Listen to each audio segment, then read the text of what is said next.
Susie, welcome to our podcast. Thank you so much for being here with us. Thanks so much for having me. I'm so excited to talk to you both. Yeah, we're excited to talk to you as well. So let's start right in with why. So you are the author of Happy Together. Tell us why you wrote this with your husband, James. Tell us why you guys wrote this book. Yeah, we wrote the book because we feel that there's so much focus in our culture on getting together rather than being together and how to stay happy together. So many people are looking, to find someone. And I feel like there's information out there on looking for the perfect partner, even though we don't think perfect exists. But once you get together, it seems like the work sort of stops. People don't think about what are those actions and habits to do as a couple to help you stay happy together. Yeah, the happily ever after is just assumed that it's going to be amazing. Well, that's exactly. That's a whole nother can of worms as far as the different definitions of love. But so that's a great transition, because one of the things that you talk about when it comes to relationships is you relate it to the gym.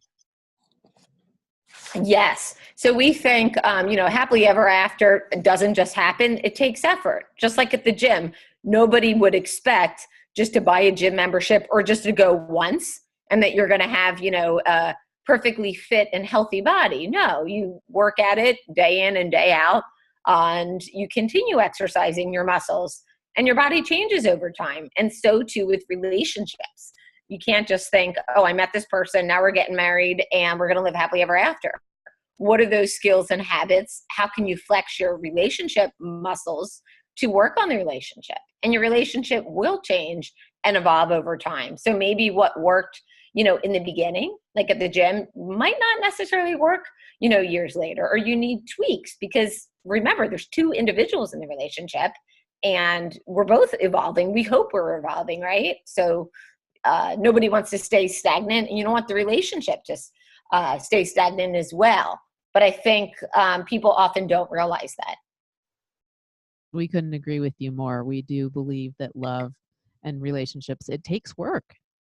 Definitely.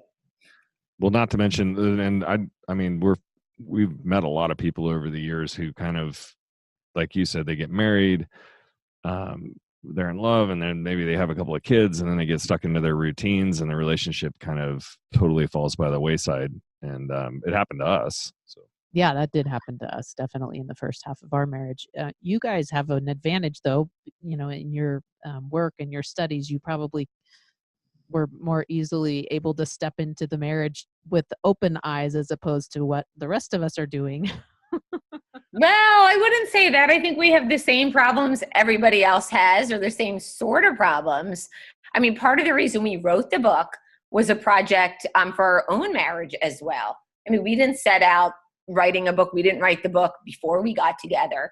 It was as we saw people were interested in this topic after I wrote an initial article on it for Scientific American Mind. People really wanted this research. So we felt that we had to write it as opposed to wanting to write it. And believe me, there was a lot of hesitancy because we didn't want to put ourselves out there as the perfect couple, as we discussed before the show. I know none of us believe in that concept of a perfect mate. But we thought working on this book together could help us as a couple and help put the research in positive psychology and anecdotal information from our own marriage and from couples that we've talked to across the world in our workshops on how to have a healthier relationship. So writing the book, this is an interesting topic because we wrote our book together. You guys wrote your book together. How did that go? You said you did it as a project to work on your relationship together, but we'll